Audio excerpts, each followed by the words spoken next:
Lupa ngarang aja ya? Bisa bahasa Aceh? Bisa. Kan jadi pikiran. Dia bahasa Aceh. Tapi nggak bahasa Aceh. Ini bahasa Aceh lo bukan abangnya. Itu orang mana? Jawa. Jawa. Kamu orang mana? Kalimantan. Orang Kalimantan. Kau masih kecil bercanda sama kamu pakai bahasa daerahmu. Begitu kamu sekarang jadi orang kita meninggalkan agama Islam. Bahasamu hilang.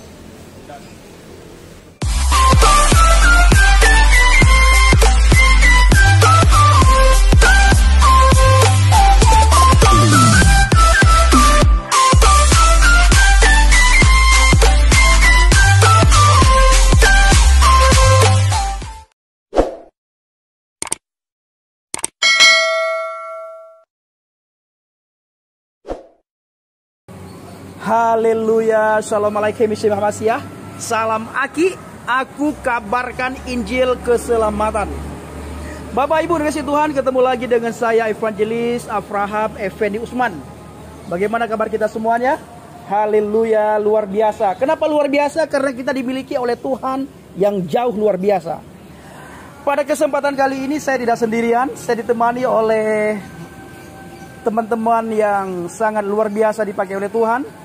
Para senior, kalau bahasa saya Bapak Ibu, ada Bang Didit Yuli, Bang Garcia Pelo, maupun Bang Nasrul. Nah, tiga kami ini semuanya sebenarnya murtad ya? Enggak ya? Bertobat. Bukan murtad, tapi kami ini adalah petobat baru. Nah Bapak Ibu, pada kesempatan kali ini kita akan bincang-bincang mengenai penginjilan. Apa sih yang harus dimiliki oleh setiap penginjil? Nah, terutama sekali pada kesempatan ini kita akan bertanya terhadap abang kita, Bang Didit Yuli, yang ada di sebelah kanan saya. Bang, apa yang harus dimiliki oleh setiap penginjil? Yang pertama adalah integritas sebagai hamba Tuhan. Integritas sebagai hamba Tuhan? Ya, itu perlu ya, karena seorang hamba Tuhan kalau tidak punya integritas maka nggak ada bedanya dengan hamba setan, sama dengan yang di luar sana gitu ya. Jadi motivasi dalam pelayanan itu nggak murni lagi. Ada yang mencari uang, ada yang mencari popularitas, ada yang mencari ini dan itu dan sebagainya. Jadi itu sih yang paling utama. Berarti sikap hati dan motivasi kita dalam pelayanan itu adalah hal yang paling utama yang harus dimiliki oleh setiap penginjil. Nah, sekarang kita akan beralih kepada Bang Nasrul. Nah, mungkin bagi saudara akan bertanya, siapa sih Bang Nasrul? Kok kami tidak pernah lihat Bang Nasrul di channel Injil Kabar Baik Habaget. Saat ini kita akan bertanya, kenapa kita harus menjadi penginjil? Kalau tadi apa yang harus dimiliki oleh setiap penginjil? Saat ini kita akan bertanya kepada Bang Nasrul, kenapa kita harus melakukan penginjilan? Tapi sebenarnya ada baiknya Bang Nasrul memperkenalkan diri, dari mana, latar belakangnya, segala macam, 5 menit. Halo, shalom. Perkenalkan, saya Nasrul, asal dari Kalimantan. Orang tua saya, bapak saya dari Sulawesi Selatan, orang Sopeng. Saya besar, tumbuh, dilahirkan dari ayah yang beragama Muslim. Lalu singkat cerita, saya meninggalkan iman kepercayaan saya yang lama itu. Sehingga pada saat hari ini, jika Bapak Ibu menemukan saya di dalam video kali ini, puji Tuhan saya telah mempercayai siapa itu Yesus Kristus. Sehingga saya dapat berkenal dengan bapak-bapak, rekan-rekan senior saya yang ada di samping saya saat hari ini. Itu perkenalan singkat saya. Channelnya apa bro? Channelnya saya juga melayani Tuhan melalui media sosial, hampir serupa dengan bapak-bapak ini, tetapi masih sangat kecil sekali channel YouTube saya. Jika Bapak Ibu ingin mendukung saya, silakan tekan tombol like, subscribe, dan share dengan judul YouTube Nasrul David. Kira-kira seperti itu. Nasrul David. Nah, Bang Nasrul, kenapa kita harus melakukan penginjilan? Setelah Bang Nasrul meninggalkan iman percaya yang lama, yaitu agama Islam, yang dikatakan oleh orang seberang murtadin. Nah, pertanyaan saya, kenapa Bang Nasrul yang pertama sekali meninggalkan agama Islam? Yang kedua, kenapa harus melakukan penginjilan? Mungkin tadi sudah dijawab singkat ya. Bisa nggak ditambahkan sedikit lagi Bang? Kenapa harus memberitakan Injil? Kenapa meninggalkan agama Islam? Kenapa meninggalkan agama Islam? Ada banyak hal yang saya tidak ketahui sebelumnya di dalam ajaran saya dulu tentang siapa itu kabar baik atau siapa itu Kristus Yesus. Saya cuma melihat dari orang-orang yang hidup di lingkungan saya yang mungkin pada masa itu hanya menyembah patung. Itu menurut konotasi saya. Tapi ketika saya dipertemukan dengan orang yang disembah itu, yaitu Yesus Kristus, saya mulai terbuka jauh lebih dalam mengenal siapa pribadi Yesus yang sesungguhnya. Dan bahkan sampai saat hari ini, kenapa saya harus menceritakan tentang kehidupan Yesus Kristus untuk seluruh orang. Kira-kira seperti itu ya. Oke, nah sebelumnya Bang, saya ingin sebelum kita beralih ke kenapa harus melakukan penginjilan ya. Nah, bagaimana pandangan Bang Nasrul setelah menjadi orang Kristen, di mana sebelum menjadi orang Kristen percaya kepada Yesus, kita mendengar bahwa Yesus itu tidak mati salib. Nah, karena di dalam Al-Quran jelas sekali dikatakan wa ma qataluhu wa ma salabuhu. Engkau tidak membunuhnya dan engkau tidak menyalibnya. Wa ma qataluhu wa ma salabuhu. Nah, di mana ayat ini sering sekali dipakai oleh Ustadz Munzir Sitomorang.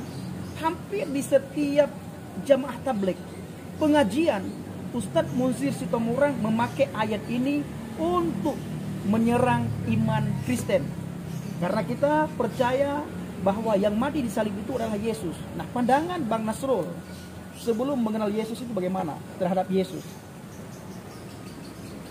Sederhananya, ketika belum mengenal siapa Yesus itu, hampir sama dengan pandangan umat Muslim pada umumnya terhadap siapa Yesus itu.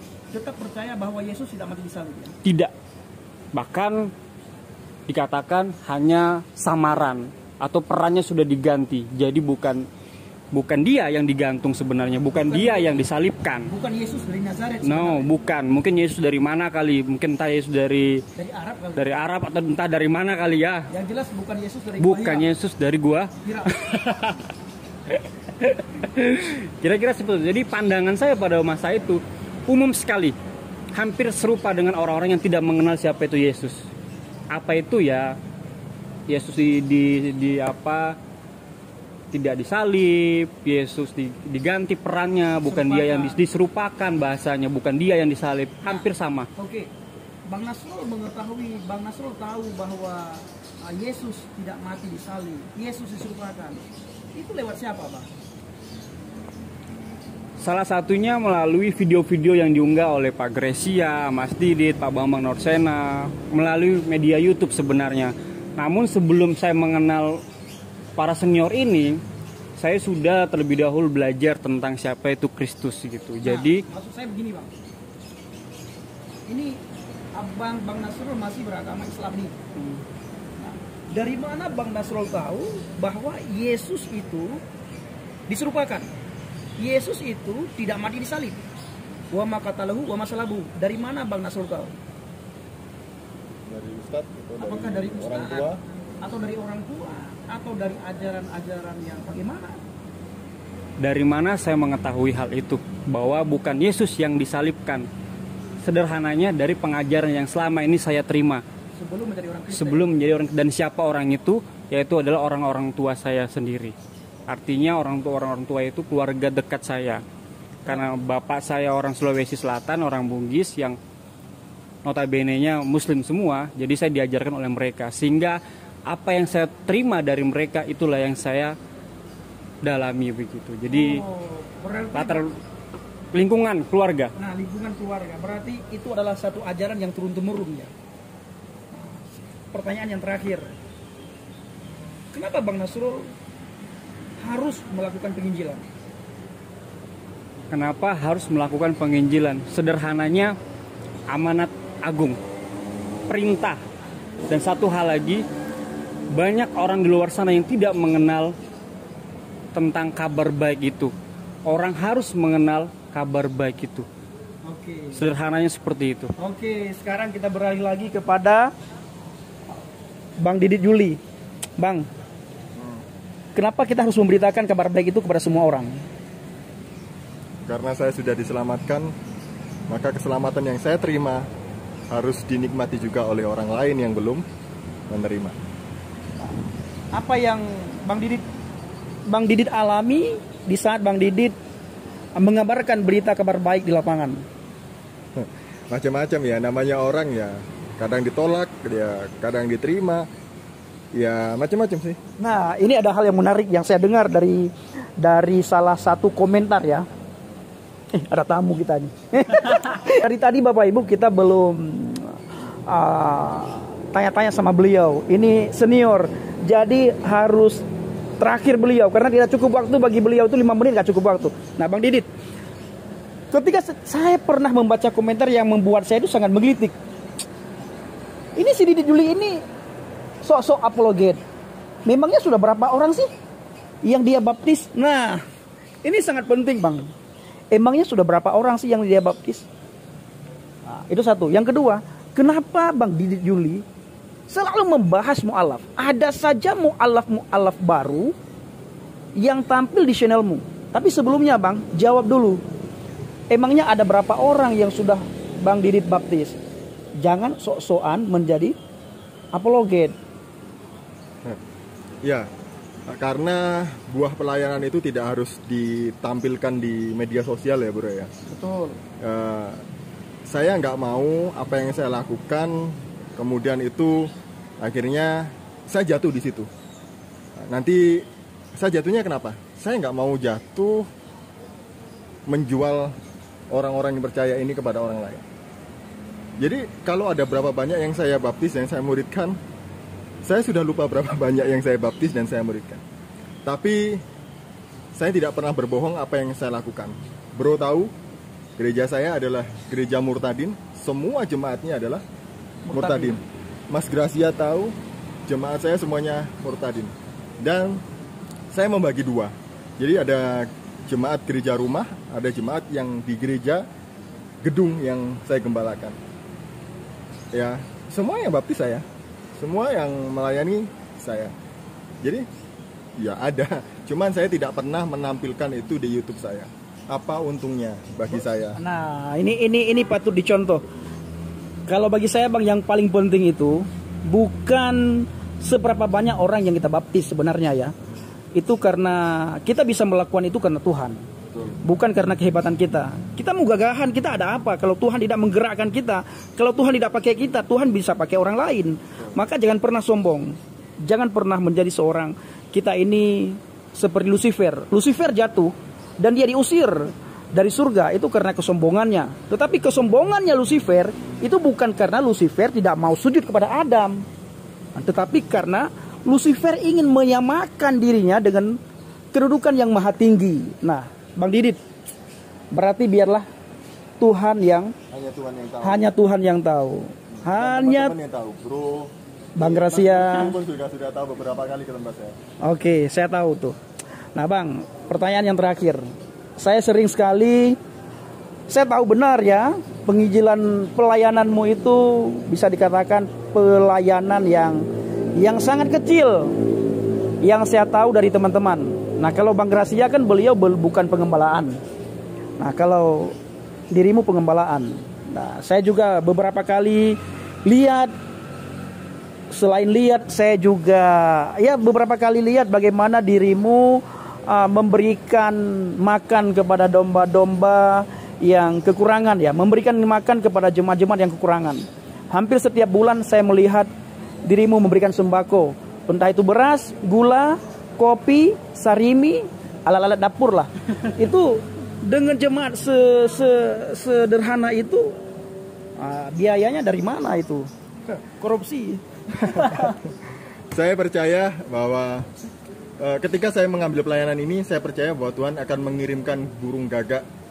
Jadi burung gagak itu akan membawa roti itu seperti burung gagak yang diutus Tuhan kepada Elia. Dan namanya burung gagak ya nggak sebanyak satu karung gitu, pasti dia sebanyak yang dia bawa. Nah benar, nah kan burung gagak yang bawa kan, tidak mungkin dia bawa satu ton. Nah kalau itu kontainer. Kenapa minta burung pelikan? Nah, yang bawanya banyak ya. Nah, pertanyaannya Bang, kita tahulah bagaimana burung gagak membawa mengirimkan makanan-makanannya ya. Jadi bagaimana Bang Didit menyisihkan makanan itu, menyisihkan apa yang dibawa oleh burung gagak kepada jemaat yang kurang mampu.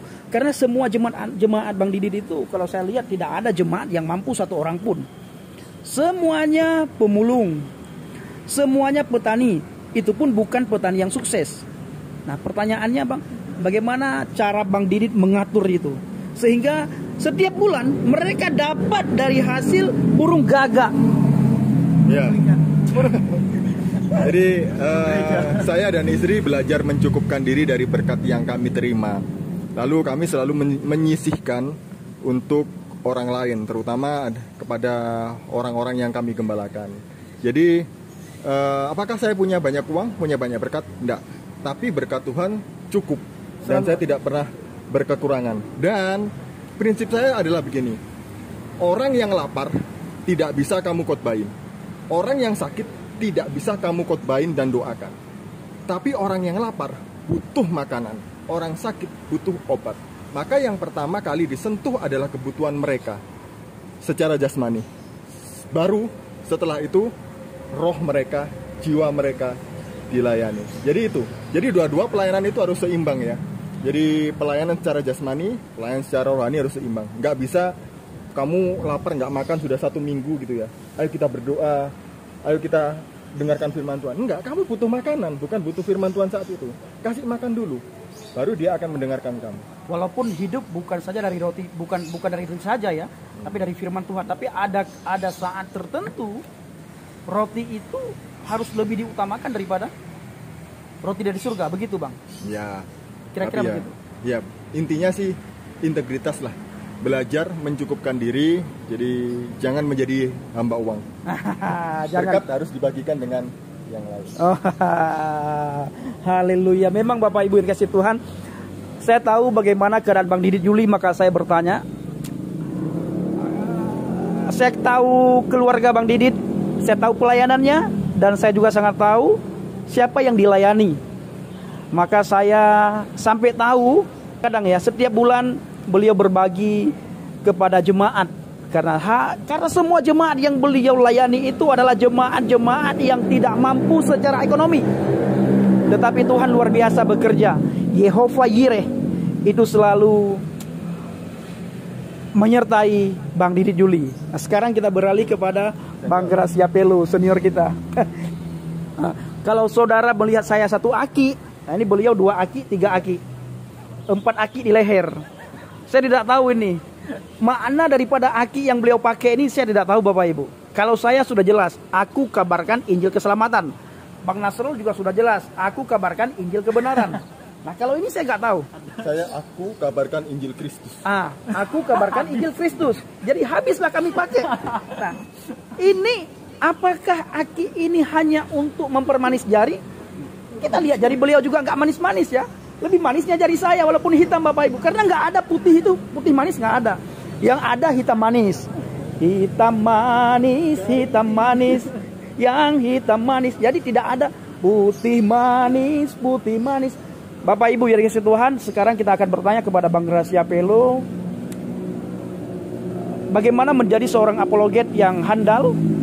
Dan apa yang harus dipelajari oleh setiap apologet? Syarat apologet ini kalau di tempat kita ini seringkali bercanda. Pertama, dia harus cerdas. Ini syarat pertama. Kedua, dia harus ganteng. Jadi Nasrul harus potong rambut supaya memenuhi syarat kedua. Ketiga harus pakai ake.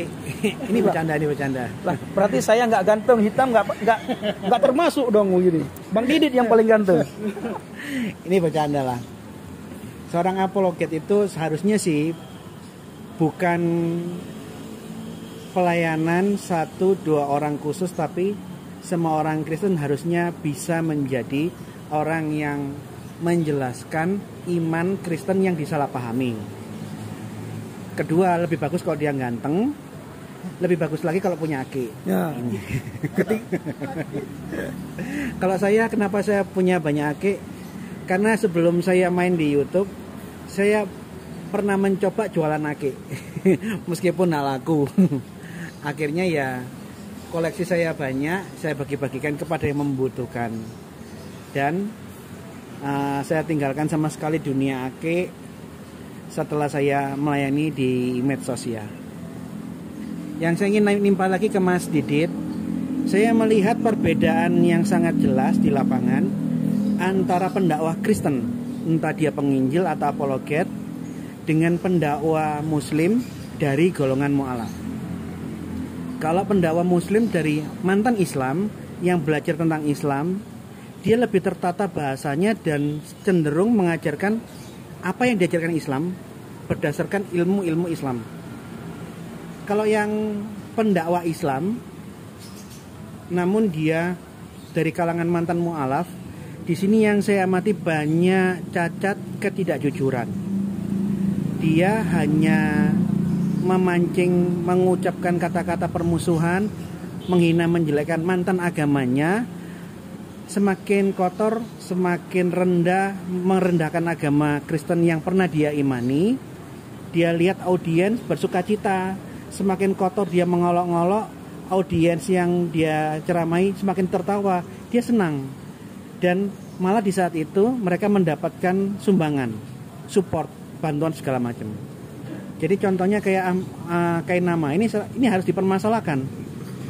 Kok bisa dia berbohong di gereja-gereja setiap minggu selalu mengolok-ngolok Muhammad, mengatakan Muhammad buta huruf dan menghina dia? Tidak pernah semacam itu. Karena dia sudah melontarkan tuduhan, dia harus dipermasalahkan. Tidak pernah pendeta khotbah di gereja ngurusin agama orang, tidak pernah. Tapi yang sering kali saya dengar di corong masjid, banyak masjid, orang yang sedang khotib yang khotbah selalu menyinggung mengenai Nasrani dan Yahudi di dalam khotbahnya. Kristen tidak punya tabiat semacam itu.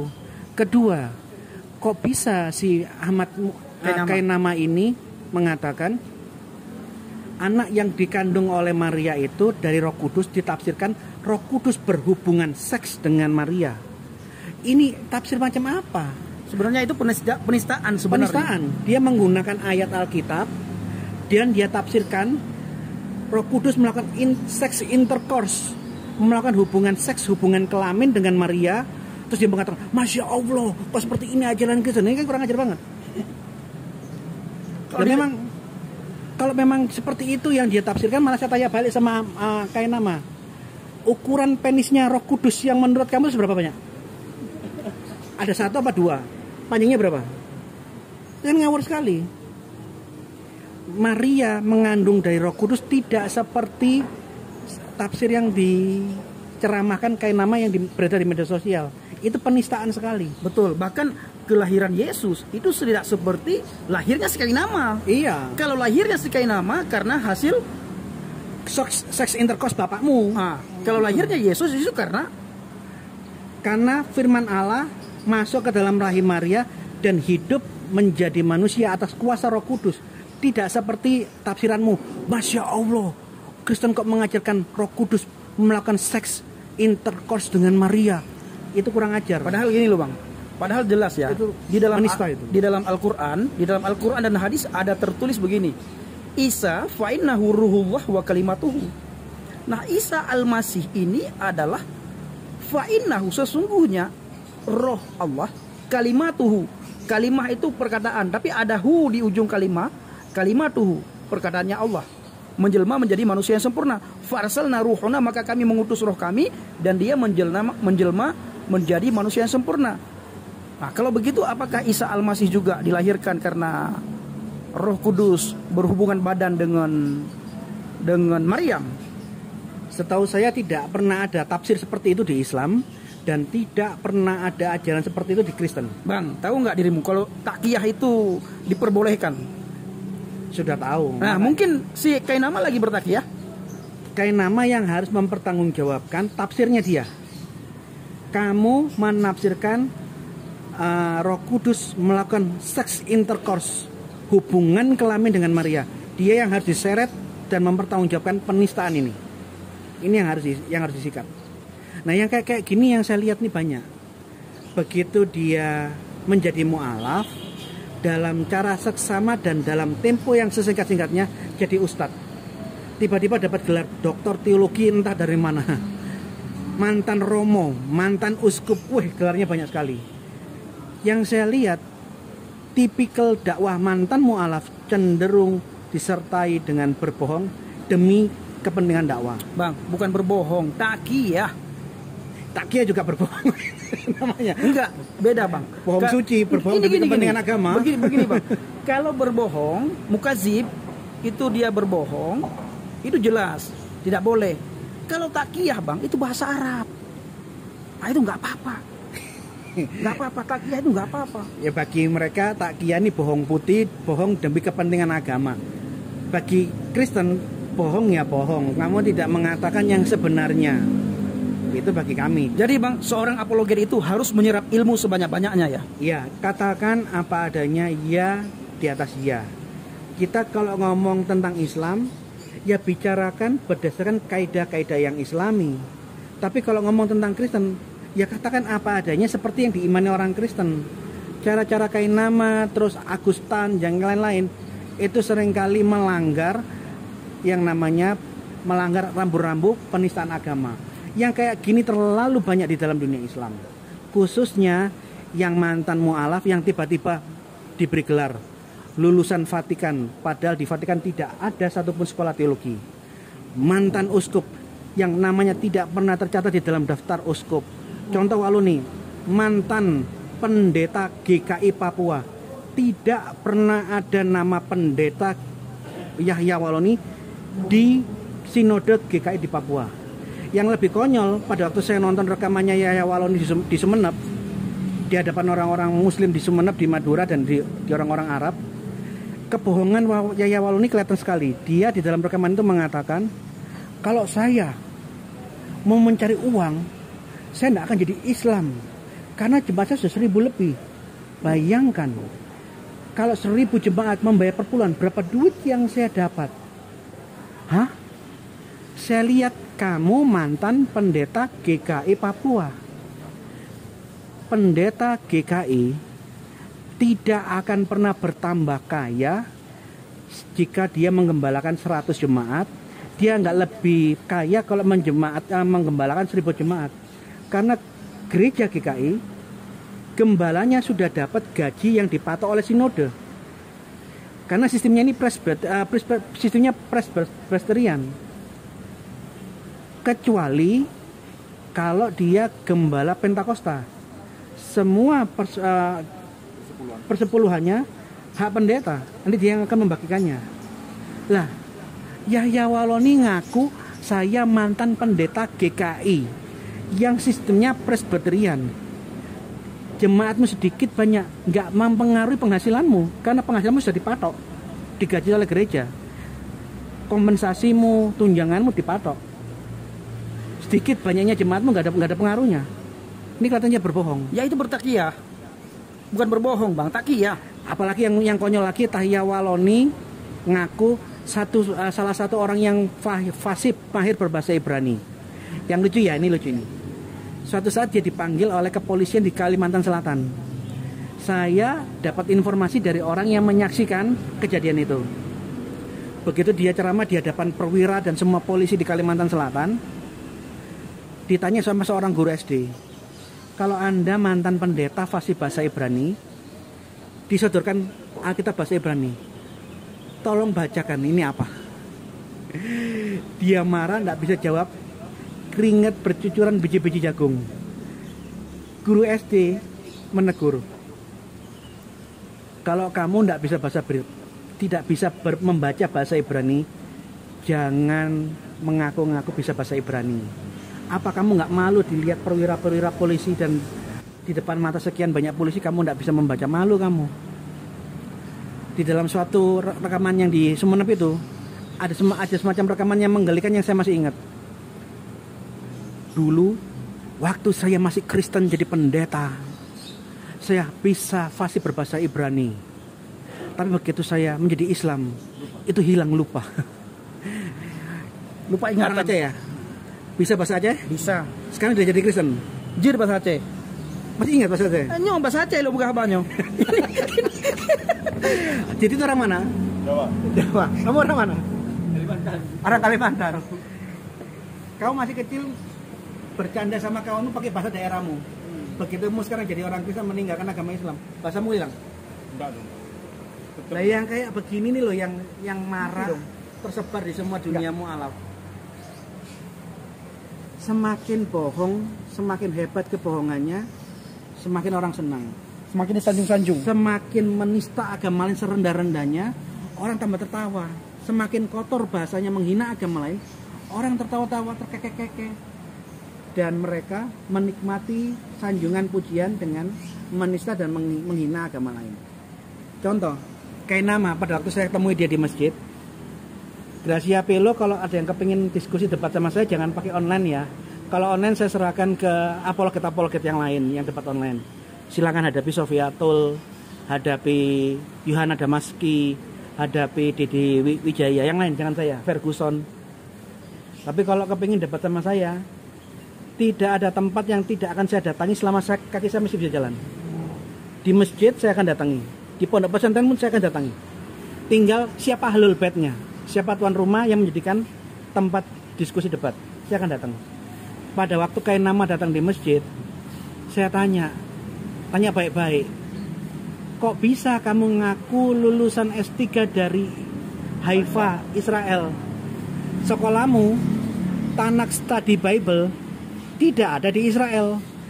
Bahkan sampai detik ini belum dibangun, Bang.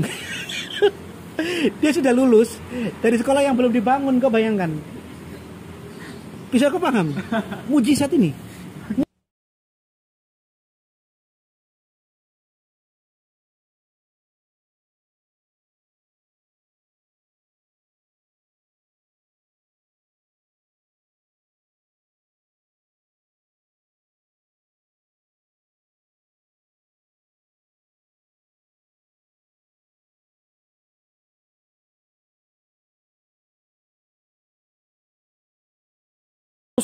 Lulusan di Vatikan, Lulusan Tanakh Study Bible Haifa yang sampai hari ini sekolahnya belum dibangun. Nah, jadi saudaraku yang dikasih Tuhan, inilah bincang-bincang kami.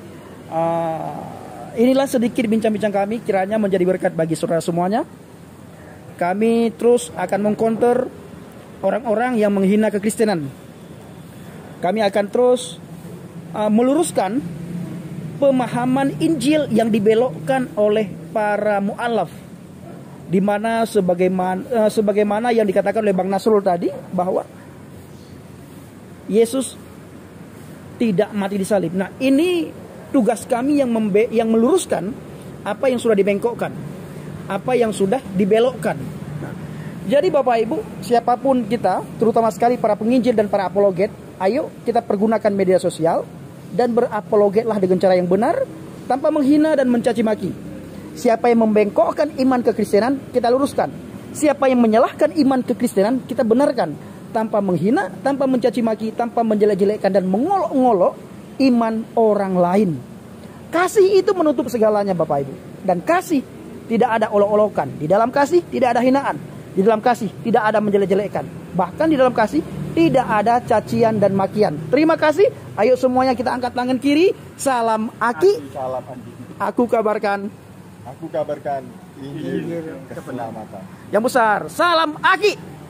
Aku kabarkan Injil keselamatan. Haleluya.